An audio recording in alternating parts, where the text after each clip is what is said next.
పాఠశాలలో ఒక్క పాఠశాల కూడా బాగా కనీసం 1000 పాఠశాలలో ఒకటి కూడా బాగా నడపలేనంత దుస్థితులు ఇవాళ రాష్ట్ర ప్రభుత్వం విద్యని నిర్వహిస్తున్నది. కాబట్టి మేము కోరుతున్నది ఈ ప్రజల్ని, రాజకీయ పార్టీలు ఇప్పటికైనా సరే విద్యకి ప్రాధాన్యం ఇచ్చేలాగా పార్టీల మీద ఒత్తిడి తీసుకురావాల్సిన పరిస్థితి, ప్రభుత్వాల మీద ఒత్తిడి తీసుకురావాల్సిన పరిస్థితి ఉన్నది. మనకన్నా వెనకబడ్డ రాష్ట్రాలు, ఉదాహరణకి బీహార్ లాంటి రాష్ట్రాల్లో విద్య పరిస్థితి మనకన్నా బెటర్గా ఉంది. అన్ని రంగాల్లో చాలా వెనకబడినటువంటి రాష్ట్రాలు బీహారు, జార్ఖండ్ లాంటి రాష్ట్రాల్లో కూడా విద్య మనకన్నా బెటర్గా ఉన్నది ఆ గ్రేడింగ్స్ చూసుకున్నట్టుగా అయితే.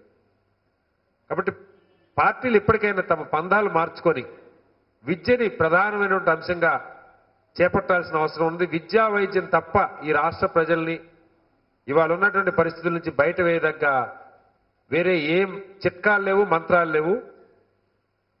కాబట్టి ఇప్పటికన్నా వాళ్ళ పందా మార్చుకుంటారని ప్రభుత్వం తన దృష్టిని ప్రాథమిక విద్య మీద, ముఖ్యంగా ప్రాథమిక మాధ్యమిక విద్య మీద తక్షణం పెట్టి ఆ పాఠశాలన్నీ సక్రమంగా జరిగేలాగా, అక్కడ మౌలిక వసతులు ఉండేలాగా, పిల్లలకి మంచి చదువు అందేలాగా చేస్తారని ఆశిస్తున్నాం, డిమాండ్ చేస్తున్నాం.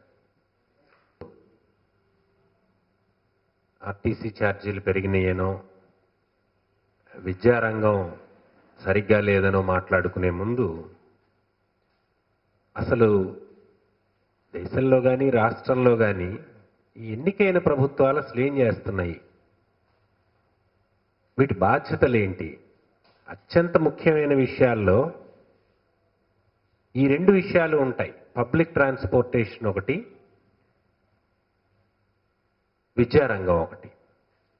ఈ 2 రంగాల్ని కూడా అది ప్రభుత్వం ఎవరైనా, పార్టీ ఎవరైనా తీవ్రంగా నిర్లక్ష్యం చేయటం, ప్రజల అవసరాలని గాలి కొదిలేయటం, అట్లాగే ప్రైవేటు వ్యవస్థలకి వదిలేయటము జరుగుతున్నది. ఉదాహరణకి పబ్లిక్ ట్రాన్స్పోర్టేషన్ విషయంలో మనకి బోలెడన్ని సమస్యలు వస్తున్నాయి.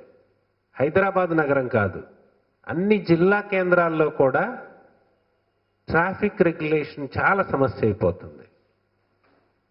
అంటే కేవలం ప్రజలకి ఉపాధి చూపించవలసిన బాధ్యత నుండి ప్రభుత్వాలు తప్పించుకొని వాళ్ళని ఇవాళ అసలు ఒక్కొక్క జిల్లా హెడ్ క్వార్టర్స్లో మీరు గమనిస్తే 5,000 నుంచి 10,000 ఆటోలు తిరుగుతున్నాయండి. అంటే ఒక బాధ్యతాయుతమైనటువంటి ప్రొడక్టివ్ వర్క్ని ఈ దేశంలో ఉన్న యువకులకి చూపించాల్సింది మానేసి వాళ్ళకి ఎంతో కొంత లోన్లు ఇవ్వటం అనే పేర్లతో కేవలం వాళ్ళని పెద్ద ఎత్తున ఆటో డ్రైవర్లుగా మార్చాం. ఇవాళ ఎక్కడ కూడా పబ్లిక్ ట్రాన్స్పోర్టేషన్ అనేది లేదు, ఏ జిల్లా కేంద్రంలో కూడా,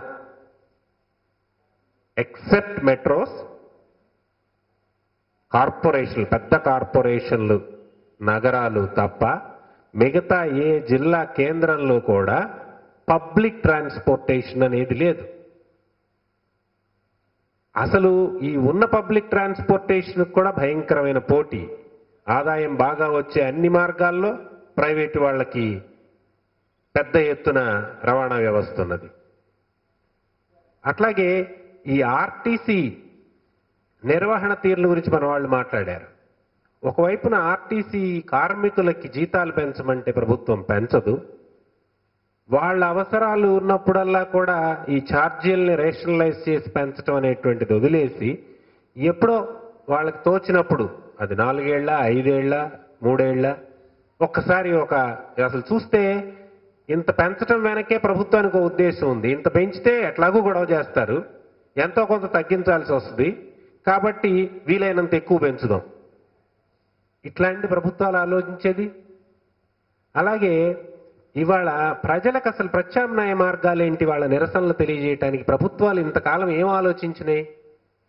ప్రజలకు ఒక పెద్ద సమస్య వాళ్ళకి ఎదురైతే వాళ్ళు దాన్ని ప్రభుత్వం దృష్టికి తీసుకొచ్చి చర్చించి పరిష్కరించుకునేటువంటి మార్గాన్ని ఏమన్నా ప్రజలకు అందిస్తున్నామా మనం? ఈ తెలంగాణ సమస్య ఉంది, ఆంధ్ర రాష్ట్ర సమస్య ఉన్నది.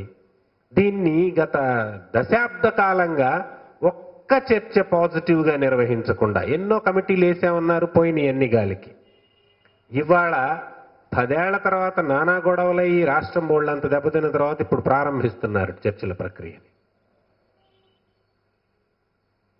ఇవాళ ఆర్టీసీ బస్సులు ఆందోళనలో పగిలిపోయి 250 కోట్ల నష్టం వచ్చింది ఆదాయంలో అంటే దాన్నంతా మళ్ళీ ప్రజలు నెత్తిని రుద్దుతా ఉంటారు.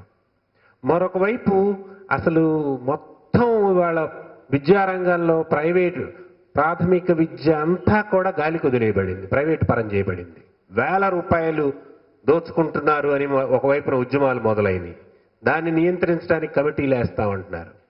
కానీ ఎక్కడా కూడా మేము బాధ్యత తీసుకుంటాం అనేటువంటి విషయం చెప్పటంలా. ఇవాళ అక్షరాస్యత శాతంలో కూడా మన రాష్ట్రం చాలా వెనకబడి ఉంది, చాలా రాష్ట్రాల కంటే కూడా.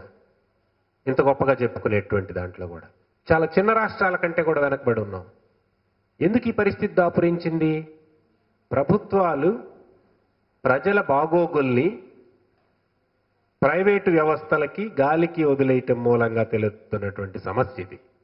ఈ విషయంలో రాజకీయ పార్టీలన్నీ కూడా వాళ్ళ నిరసన రూపాల దగ్గర నుంచి ప్రజలకి వాళ్ళ విద్య, వైద్య, రవాణా వ్యవస్థల్లో ఏవి చేస్తే బాగుంటుంది. అనేక దేశాలు మనకంటే వెనకబడిన చైనాలో కూడా బ్రహ్మాండమైన ప్రజా రవాణా వ్యవస్థ ఉన్నది. ఎక్కడ ట్రాఫిక్ జాములు కానటువంటి పరిస్థితి ఉన్నది. మరి మనం ఎందుకు చేసుకోలేకపోతున్నాం అంటే పాలకుల్లో లోపించినటువంటి చిత్తశుద్ధి. ఈ విషయం చెబితే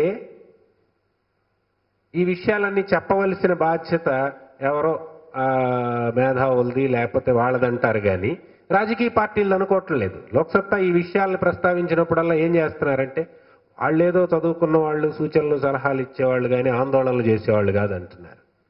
ఎవరి మీద చేద్దాం ఆందోళన? మన వస్తువులు మనమే పగలగొట్టుకుందాం, మన ప్రభుత్వాలను మనమే కూలదోసుకుందాం, మన విద్యారంగాన్ని మనమే నాశనం చేసుకుందాం. ఎందుకు ఈ పరిస్థితి? కాబట్టి ఖచ్చితంగా మేము అన్ని రాజకీయ పార్టీలకి విజ్ఞప్తి చేస్తున్నది ఏంటంటే, రండి విద్యారంగాన్ని బాగు చేసుకోవటానికి ఉద్యమాలు నిర్మిద్దాం, చర్చలు ప్రారంభిద్దాం, ఎట్లా చేస్తే సమస్యల పరిష్కారం అవుతాయో మాట్లాడుకుందాం.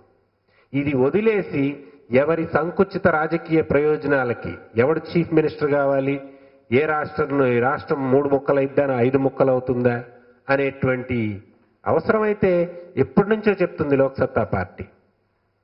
జిల్లా ప్రభుత్వాలు ఏర్పాటు చేయండి, ఏ జిల్లాలో పనులు ఆ జిల్లాలో చేసుకోండి, వాటికి షెడ్యూల్ 11, 12 ప్రకారం అధికారాలన్నీ కూడా దఖలుపరచండి అని చెప్పి చెబుతున్నది. పట్టించుకునే పార్టీ లేదు, ఉద్యమం చేద్దామనే పార్టీ లేదు.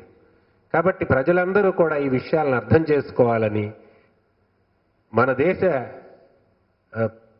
నిర్మాణంలో అవి రాష్ట్రాల మధ్య సరిహద్దులైనా కానివ్వండి, విద్యారంగంలో మార్పులైనా కానివ్వండి, ప్రజా రవాణా వ్యవస్థ మెరుగుదలకైనా కానివ్వండి, ఒక నిర్మాణాత్మకమైనటువంటి కృషిని చేపట్టాల్సిన అవసరాన్ని గుర్తించి రాజకీయ పార్టీలు ఆ దిశగా అడుగులేయాలని చెప్పి విజ్ఞప్తి చేస్తున్నాం. ప్రశ్నలు ఏమైనా ఉన్నాయండి? ఓకే అండి, థ్యాంక్ యూ.